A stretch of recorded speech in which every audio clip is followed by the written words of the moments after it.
sometimes we have cooperative tasks and somebody's deliverable feeds ours, or we're doing it together. So that's a really good question. I would say audit, audit. Mm, And audit doesn't mean you walking around with a clipboard and a sheet of paper. Audit says, what do I need to get done? Who is going to do this with me?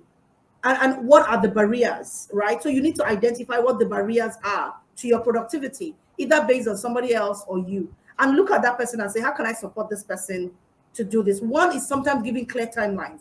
I've had people say to me, oh, but that person didn't deliver. And I said, how clear were you on their timeline? Right? And how exactly did you explain what it was that they needed to get done?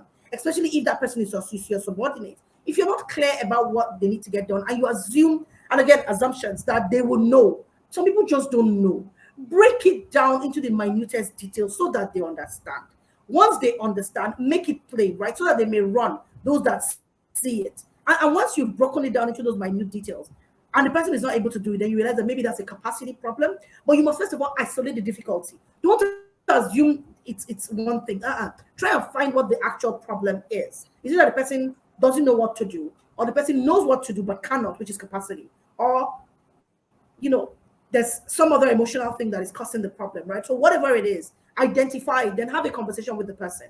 I believe very strongly in the power of conversations. I like it so much mm, because that's culture, mm, right? If we're punitive all the time, then we're developing a really toxic work culture. But when we develop a culture where behaviors matter, but behaviors are also attached to people, and we understand that people have all sorts of things going on with them, that's a good culture. That's a culture that is inclusive, a culture that understands the diversity of individuals. So first of all, you need to mm. identify what the problem is, then you can know how to help the person solve it. If you find you're unable to escalate it, but do something first before you escalate it. But audit is what I would say.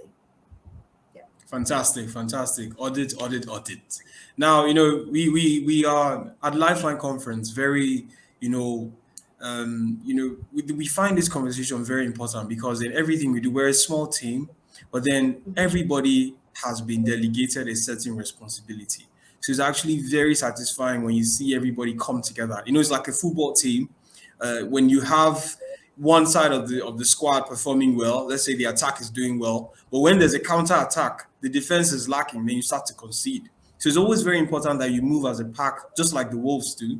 They move as a pack, they attack as a pack, and they defend together. So productivity is also very important, not just as a singular person thing, but also when you're working collective as a whole.